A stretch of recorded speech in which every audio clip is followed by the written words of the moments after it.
Kevin Pettit grew up in Boulder, Colorado. He spent a lot of time building things and inventing things. He decided to be a physics major at Carleton College because, this is an exact quote, "It was simple," he said. He taught English in Japan for a year and then came here to the University of Illinois to pursue a PhD in physics. He spent 6 years here and attended Community United Church of Christ during that time, sat right up there in the choir. Most notably, Kevin performed in CUCC's production of Joseph and the Amazing Technicolor Dreamcoat, and he was the Elvis-inspired Pharaoh. On October 27th, 1998, Kevin was in a car accident with his wife and son. They were T-boned by a truck that was going more than 65 miles an hour. Kevin was in a coma for 11 days. He was semi-conscious for over a month after that, and continued to be hospitalized for an additional 4 months. Kevin had to learn how to do everything all over again. He could do quantum mechanics before he could speak again, by the way, and went back to teaching a year after his accident because, as Kevin said, this worked out well because complete sentences are not necessary for teaching physics.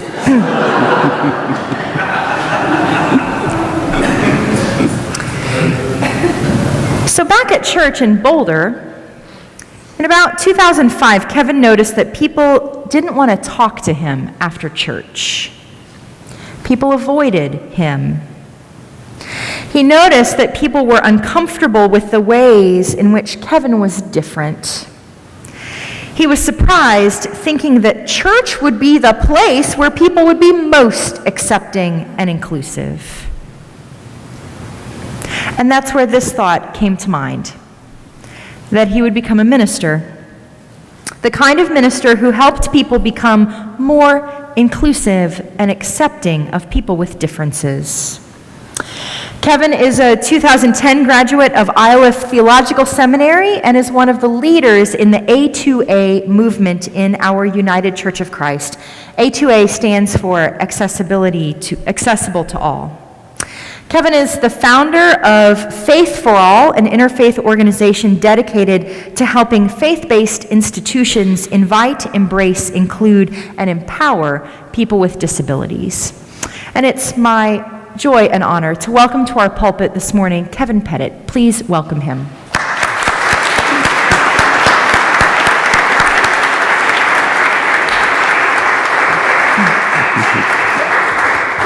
Thank you. I'm not sure that I need to introduce myself too much to you all after such a nice introduction. As Leah said, my name is Kevin Pettit. I attended the Community UCC in Champaign from the fall of 1990 until the spring of 1996, while I studied at the University of Illinois. I remember with fondness my time in Champaign-Urbana, the friends I made at this church while studying here in the physics department. As you heard mentioned, my last distinct memory that I have of this church is my performance of the Pharaoh, the character in the musical Joseph and the Amazing Technicolor Dreamcoat, modeled on Elvis. In a production that the choir mounted with under the gentle musical direction of Don Decker. I remember it well, and I think some of you may also. I remember how bounteously gardens grow in this area of the country, unlike Boulder, Colorado. And I remember the special welcome this church gave to us while we lived here. You might well ask what I'm doing up here. I no longer work as a physics professor or a physics researcher, as I did shortly after leaving Urbana-Champaign, because in 1998, my wife, and at the time, Karen Ramirez, and our 2-year-old son, Andrew, and I were involved in an automobile accident, which disabled me in ways that have turned out to be somewhat subtle, but also quite significant. I have returned to Champaign-Urbana for this last week to speak at the 2014 Self-Help Center Biennial Conference of the Family Service Organization of Champaign County.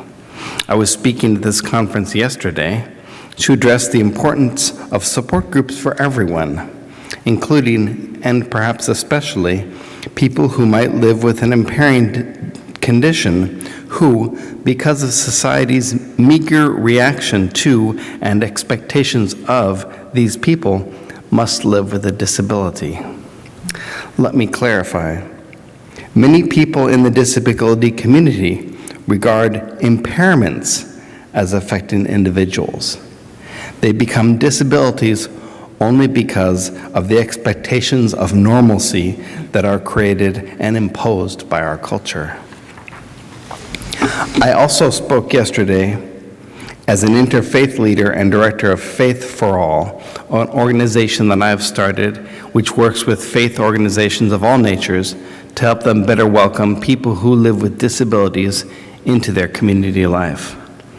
I'm standing here before you as a member of the United Church of Christ Disabilities Ministry and a person who is working to become a commissioned minister in the UCC, who hopes to help you to consider and reflect upon some of the writings of our ancient Holy Gospel in order to see how they might guide our actions today. For today's sermons, the reading that I particularly would like to focus on is the passage from the Gospel of Matthew, chapter 22, verses 1 through 14. As you heard, in this text, Jesus is said to have directly compared the kingdom of heaven to a king who gave a wedding banquet for his son. His slaves, bearing the king's invitation to the elaborate wedding banquet he was hosting, was dismissed, and these guests turned down their invitation to the great banquet. Unlike the banquet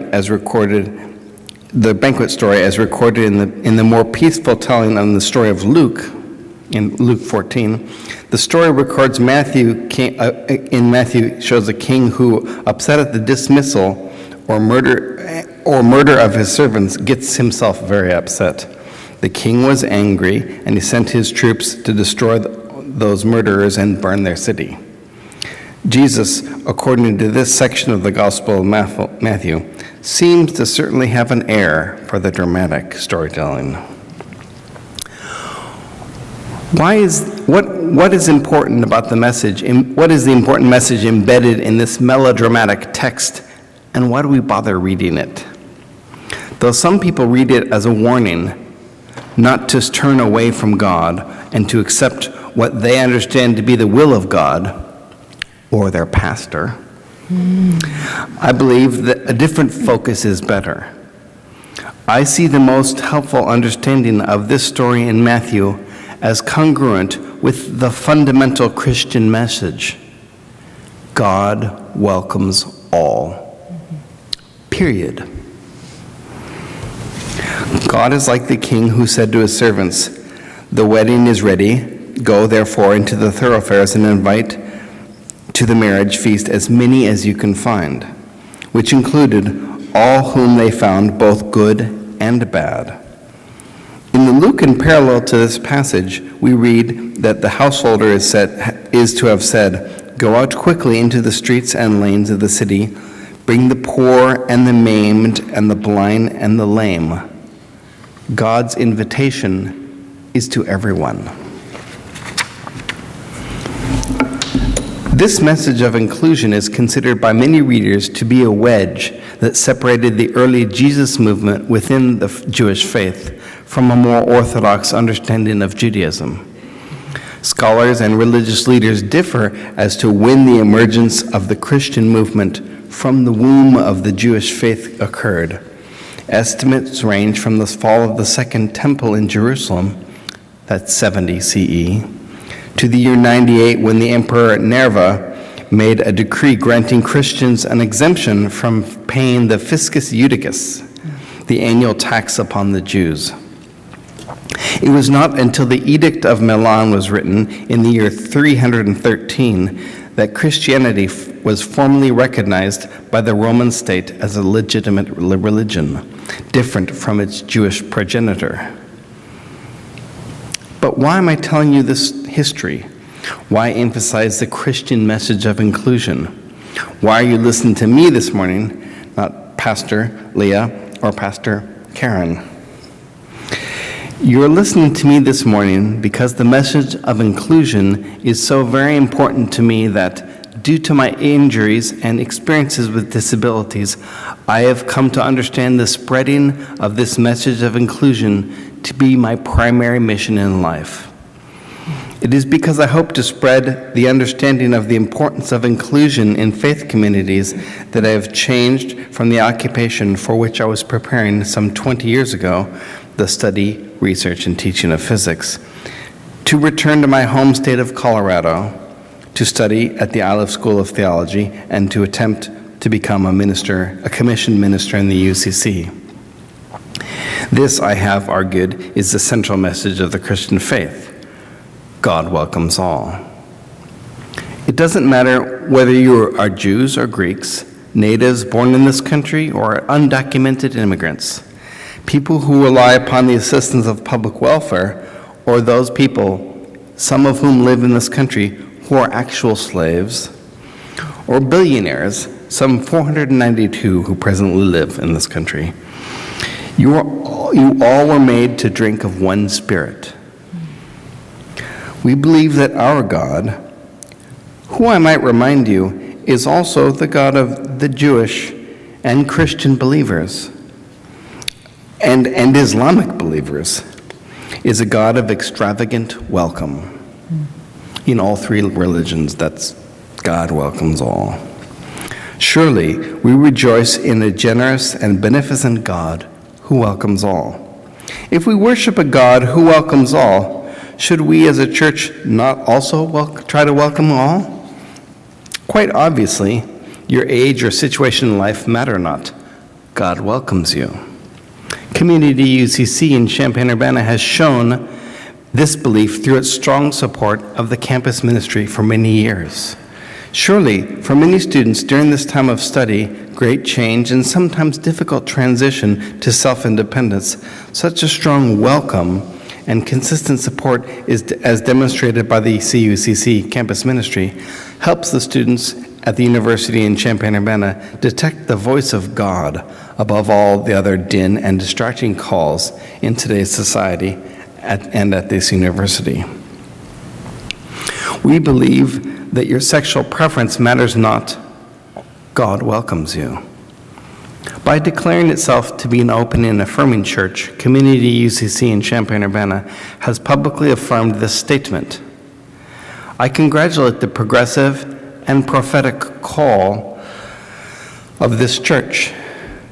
Like the UCC denomination nationally, and the UCC of Champaign-Urbana proudly claims that no matter who you are or where you are on life's journey, you are welcome here. Surely, God is in this place. Now, I believe that one's physical ability or mental irregularity matter not. God welcomes you also. This belief can be affirmed and made public by UCC churches through the adoption of the moniker A2A, which stands for Accessible to All. By studying the meaning and implications of this moniker, by searching for ways to improve the commitment to strive to enact these changes, churches in the UCC can publicly welcome the inclusion of all people with disabilities by electing to become accessible to all, or A2A, kind of like this church's Just Peace and ONA. A2A is the same thing. Now, this is similar to, and often much less controversial than, the election to become open and affirming. Any reasonable Christian cannot hold as responsible those born with or accidentally acquiring a disability. Surely we wish to make God's love known to all people by mirroring God's welcome. However, despite the near universal agreement on the innocence of people living with disabilities, it seems that churches are hesitant to welcome and include these children of God. This is why a committed group of evangelists within the UCC, myself included, are committed to transforming UCC churches into places that actively and publicly state their intended inclusion of people living with disabilities. First begun in 1977, the UCC Disabilities Ministry, or the UCCDM, has worked to ensure the intended inclusion of people with considerable difference. It was the passage in 1990 of the Americans with Disabilities Act that began to shape our public life in the USA.